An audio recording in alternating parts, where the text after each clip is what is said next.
अवैध धर्मांतरण रैकेट के सरगना जमालुद्दीन उर्फ छांगुर बाबा की कहानी गजब है। एक समय सड़कों पर अंगूठी और नग बेचने वाला छांगुर बाबा न केवल 100 करोड़ की संपत्ति का मालिक बन गया, बल्कि उसने अपने काले साम्राज्य को संचालित करने के लिए करीब 50 युवकों की एक टास्क फोर्स भी तैयार कर ली थी।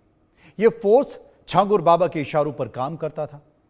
यूपी एटीएस अब इसकी जांच में जुटी, तलाश कर रही है कि आखिर छांगुर बाबा के वो 50 पापी कौन है। रिपोर्ट देखिए।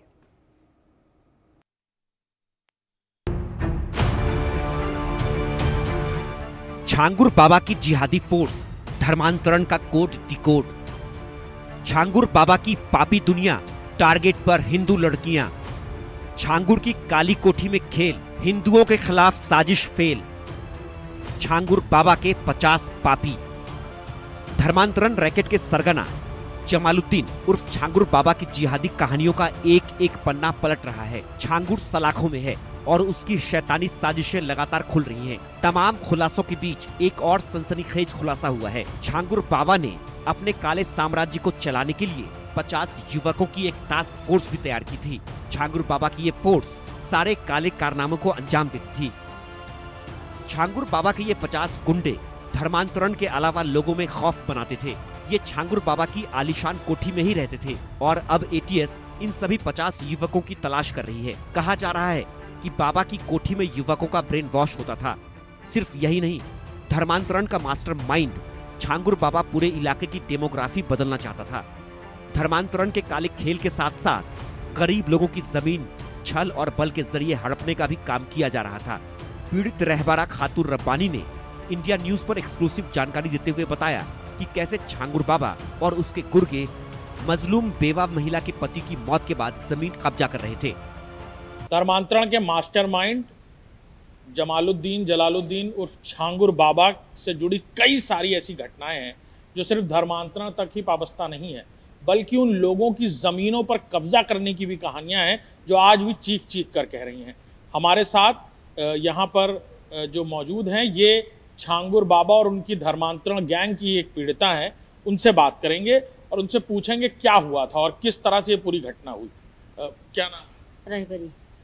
क्या हुआ था? आपके पति का इंतकाल हुआ 2017 में। इंतकाल हो गए। उसके बाद में जब ये छांगुर बाबा और क्या बोलत है मोहम्मद अहमद पैसा लगावे लागे और उसके बाद में मेरे नंद के लड़के वही सब कब्जा करे माँ आवे लागे सब कि हम कब्जा के लिए हमें दियो। जमीन 65 बीघा रहा तो हम कह नहीं देवे। इजाज़त मुस्तफ़ा का बुलाए तो हमारे घर में ताला लगा दिया, हमारे घर में कुल हाल कर दिए, मुकदमा भी कर दिए, हरदम मुकदमा करते और पैसा उन्हीं छांगुरे बाबा लगावा था और मोहम्मद अहमद और उल्टे हमारे बहने हुए समझो।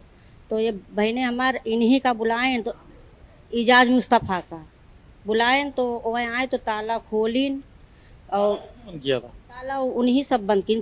मोहम्मद अहमद छांगुर ये सब पैसा लगा के हाँ ताला बंद कर दिए थे।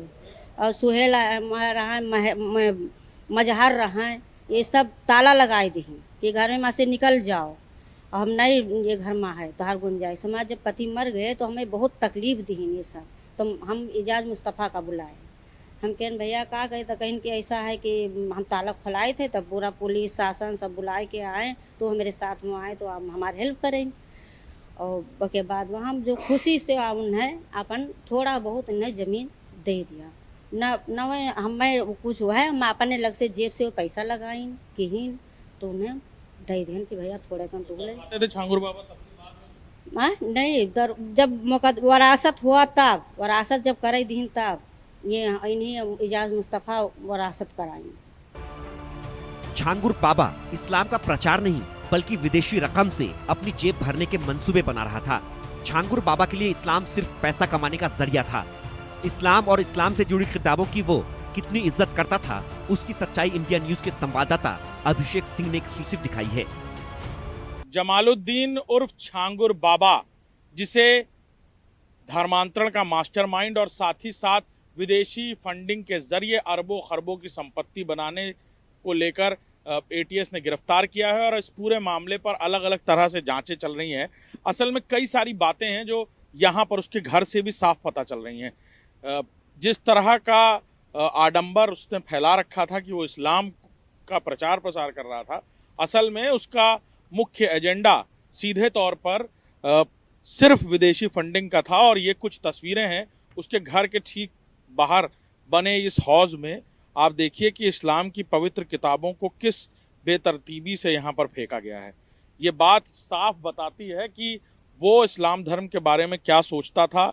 इस्लाम की जो पवित्र किताबें हैं वो यहाँ पर किस तरह से ज़मीन में कूड़े में पड़ी हुई हैं। और ये साफ जाहिर होता है कि उसका मेन एजेंडा इस्लाम धर्म का प्रचार प्रसार के बजाय विदेशी फंडिंग के जरिए आलीशान जिंदगी और साथ ही साथ धर्मांतरण का ये गंदा खेल खेल कर वो ना सिर्फ विदेशों से फंडिंग अरबों रुपए मंगाना चाहता था, बल्कि अपने परिवार के लिए लैंड बैंक पूरे देश भर में तैयार कर रहा था और एक अलग तरह का माहौल बना रहा था।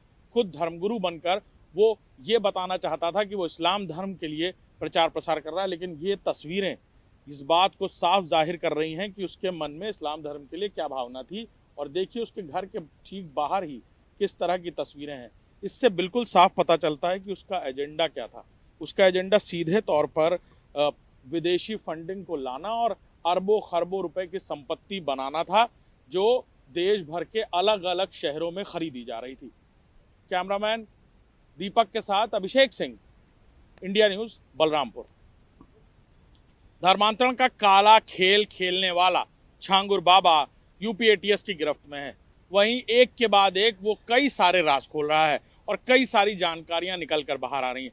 सूत्रों की माने तो इसी घर के अंदर, इस महलनुमा घर जिसका दरवाजे को नेस्तनाबूद किया गया है, लेकिन इसके पीछे की इमारत, अभी जस्ट की तरह आप पीछे की इमारत देखिए, ये वो इमारत है जहां पर छांगुर बाबा अपने 50 ऐसे कारिंदों के साथ रहता था, जिसकी एक बाकायदा उसने टास्क फोर्स की तरह तैयार कर रखी थी, जो उसके कहने पर कुछ भी करने को तैयार रहते थे। उनका इस कदर ब्रेन वॉश किया गया था कि वो छांगुर बाबा के एक आदेश पर कानून और गैर कानूनी क्या है इस बात को भूल जाते थे। और शायद यही वजह है कि ऐसे लोगों का वो इस्तेमाल कर धर्मांतरण के अपने टारगेट्स को ढूंढा करता था और फिर मनचाही जगहों पर ले जाकर उनका धर्मांतरण किया जाता था।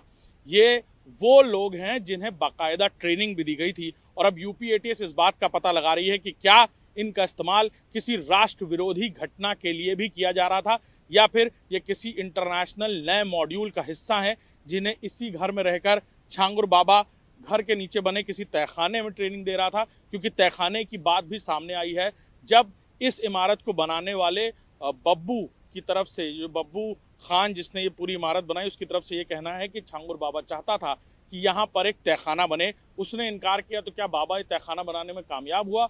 यूपी एटीएस इन सारी बातों पर भी कड़ी निगरानी रख अब पड़ताल कर रही है। छांगुर बाबा ने 50 युवकों की जो फोर्स तैयार की थी, वो फोर्स बाबा के हर हुक्म को बिना सवाल उठाए मानती थी। ये युवक बाबा के इशारे पर धर्मांतरण की गतिविधियों में शामिल थे। सूत्रों के मुताबिक इन युवकों का कोठी में ही ब्रेन वॉश किया जाता था। उन्हें बाकायदा ट्रेनिंग दी जाती थी, जिसमें बाबा का हर आदेश अंतिम फरमान माना जाता था, चाहे वो कानूनी हो या गैर कानूनी। इन सब के बीच छांगुर को लेकर एक और सनसनीखेज खुलासा हुआ है। छांगुर अपने साथियों से बातचीत में कोड वर्ड का प्रयोग करता था। धर्मांतरण के लिए मिट्टी पलटना था कोड, काजल करने का मतलब था प्रभावित करना, दर्शन कोड का मतलब था बाबा से मिलवाना, लड़कियों को प्रोजेक्ट कहता था छांगुर, मुफ्त पढ़ाई का लालच देता था छांगुर।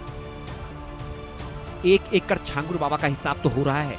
साथ ही अब छांगुर बाबा की दुनिया में जो 50 पापी राज करते थे, उन पापियों की भी तलाश तेज हो चुकी है। छांगुर बाबा ने जो काली दुनिया बना रखी थी, उसके अभी कई और राज सामने आने बाकी हैं। Bureau report, India news. Lucknow में मुख्यमंत्री योगी का बयान आया है। अवैध धर्मांतरण को लेकर यह बयान आया है। जो कार्रवाई की जा रही है वो होती रहेगी। भय और लालच देकर धर्मांतरण कराया जा रहा है। गुरु तेग बहादुर को इस्लाम कबूलने का लालच दिया गया। अनुसूचित जाति का धर्मांतरण कराया जा रहा है। ये बात किसी और ने नहीं बल्कि उत्तर प्रदेश के मुख्यमंत्री योगी ने कही है। योगी कहते हैं कि हम सबको तोड़ने की साजिश की जा रही है और इस साजिश को हम सफल नहीं होने देंगे। प्रलोभन से गुरु तेग बहादुर जी महाराज ने उस चुनौती को स्वीकार किया और क्या क्या अत्याचार नहीं हुए। भाई सतीदास के साथ में, भाई मतीदास के साथ में, भाई दयाला जी के साथ में किस किस प्रकार का अत्याचार हुआ, किस क्रूरता की सारी सीमाओं को तोड़ करके उन्होंने भय से, प्रलोभन से गुरु तेग बहादुर जी महाराज को इस्लाम स्वीकार करने के लिए दबाव बनाया, लेकिन वे अपने पद से कतई विचलित नहीं हुए।